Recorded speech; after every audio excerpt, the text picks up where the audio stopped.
Esta semana dos han sido las declaraciones públicas que han involucrado directamente al Poder Judicial, en un principio el presidente, en el inicio de las sesiones ordinarias del Congreso, y un poco más terminando la semana la vicepresidenta, que con motivo de acudir a defenderse por la causa llamada dólar futuro, terminó también atacando al Poder Judicial. Y para hablar sobre este tema, sobre estos temas en particular, hemos invitado al juez Marcelo Gallo Tagle, quien además preside la Asociación de Magistrados a nivel nacional, y a quien saludo ya mismo. ¿Qué tal? ¿Cómo le va, doctor? ¿Qué tal? Buenas tardes. ¿Cómo le va? Yo le iba a dar para elegir por dónde empezar, ¿no? Por el inicio de sesiones del Congreso y por lo que dijo el presidente, pero me parece que me quedo con lo último que conocimos, que tiene que ver con la defensa de Cristina Fernández. Y antes de meternos con lo que dijo particularmente, ¿es habitual que quien es llamada a defenderse, sea quien fuese, termine atacando al sistema institucional? A ver, todos los temas que usted abordó recién son graves, institucionalmente graves. Me voy a referir a ellos, pero voy a hacer un distingo por una cuestión de respeto y además de respeto de ser coherente con lo que nosotros mismos sostenemos. Nosotros siempre fuimos muy críticos y siempre salimos en defensa de la invasión al Poder Judicial cuando cualquier funcionario político del Poder Legislativo, del Poder Ejecutivo, no interesa de dónde, aprovechando la utilización de un micrófono, ataca a las instituciones, violando su independencia, a través de los canales que no son los adecuados. En el tema puntual que usted me está señalando, de los dichos de la señora vicepresidente al presentarse en la causa en la que es investigada, ella estuvo ejerciendo su derecho de defensa. Y en aras a respetar ese derecho de defensa que ejerce cualquier persona acusada que se le esté investigando por un delito, como en este caso, nosotros no vamos a emitir opinión sobre ese punto, sí sobre otras cuestiones que, derivadas del mismo discurso de la apertura de las sesiones ordinarias, van en la línea de este mismo ataque al Poder Judicial. Con lo cual, en lo que hace a los dichos de la señora vicepresidente en ejercicio de su derecho de defensa, podrán ser compartidos o no, podría haberse excedido en el ejercicio de su derecho de defensa, pero nosotros vamos a ser respetuosos de ese derecho de defensa y serán los jueces que intervienen en la causa quienes valorarán el alcance de esas declaraciones y si se excedió o no en ese ejercicio. Bueno, muy bien. Sí, perfectamente, digo. No, para engancharlo con el otro tema que me decía, enganchando con lo que fue la apertura el discurso de apertura de las sesiones ordinarias, es cierto que ahí también hay un contenido de ataque a la independencia del Poder Judicial y hasta una violación de la división de poderes, porque ahí en el discurso se anunció una especie de control cruzado que rápidamente el senador Parrilli lo tomó como proponiendo la creación de esta comisión bicameral, comisión que cuando todo el mundo salió a criticar y a cuestionar lo inconstitucional de la propuesta, trataron de reajustar un poco el objetivo de esa comisión bicameral, que de todas maneras sigue siendo ilegal e inconstitucional. ¿Por qué lo digo? Si fuese la versión original, donde dijeron que era para pedirle a los jueces que vayan a dar explicaciones al Congreso, el Congreso carece de facultades para pedir eso. Constitucionalmente no pueden, porque constitucionalmente es el Consejo de la Magistratura quien, a través de las denuncias que recibe, investigará el proceder de los jueces y si hay motivo suficiente los llevará al jurado de enjuiciamiento, pero a través del Consejo de la Magistratura, bajo ningún concepto, bajo las disposiciones o instrucciones que puede impartir ni el Ejecutivo ni el Legislativo. Hacerlo de la manera propuesta era violar y violentar la división de poderes previsto en la Constitución. Por eso la defensa férrea y uniforme que hubo en todos los medios, tanto de integrantes del Poder Judicial, ministerios públicos, sociedad, medios periodísticos, hubo un ataque alineado y perfectamente compacto frente a la irregularidad de la propuesta. Y bueno, si aún vemos la versión suavizada de que en realidad lo que se buscaba era las mejoras de la prestación del servicio de justicia, tampoco se advierte cuál es el sentido de crear esta comisión bicameral, desde que ambas cámaras, tanto senadores como diputados, tienen las comisiones permanentes que se ocupan de estos temas. La Comisión de Justicia, de Derecho Penal, Constitucional, las comisiones de trabajo. O sea que no se advierte cuál es el sentido de esa comisión bicameral. ¿Entienden ustedes que hay algo que modificar dentro de la justicia? De tanto que les señalan, entre otras cosas también habló de la necesidad de que diputados trate finalmente la posibilidad de ampliar los juzgados en los tribunales de Comodoro Pi. ¿Entienden ustedes que sí es necesario que se den algunos cambios? Totalmente de acuerdo, sí. Hay que hacer y muchos cambios, y hace muchísimos años que nosotros los venimos reclamando y los seguimos reclamando. Ninguno de los que están propuestos y que están al tratamiento del Congreso en la manera en que están siendo propuestos.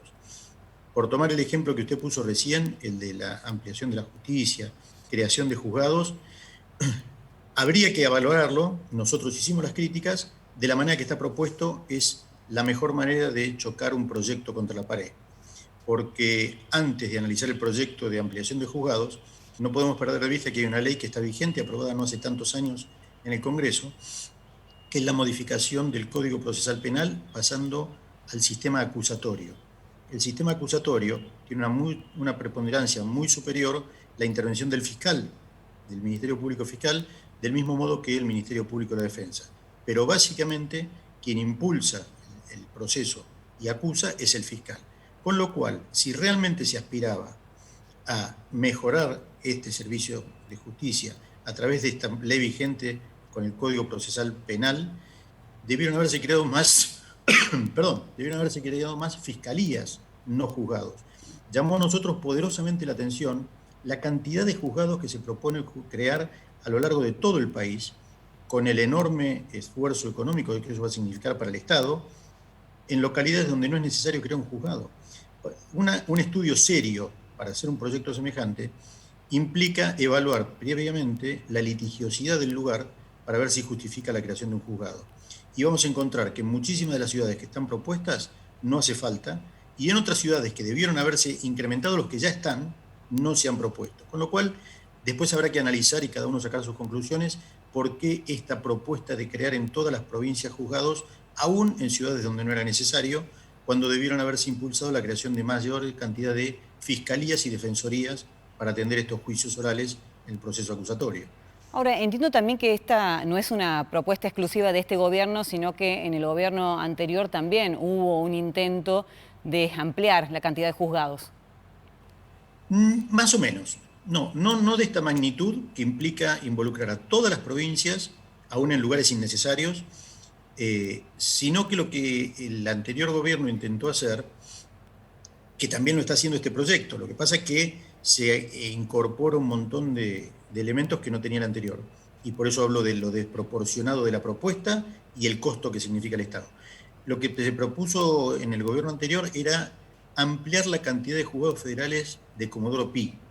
Con toda esta discusión, si es un poder concentrado de estos jueces que trabajan en Comodoro Pi y todas las valoraciones que se hacen sobre el punto, lo que se proponía no era crear juzgados, sino federalizar algunos juzgados nacionales ya existentes, con lo cual, en cuanto al aspecto edilicio, de personal, de magistrados, no era necesaria la creación y erogación en mayor medida, porque era cambiar las funciones de los tribunales ya existentes.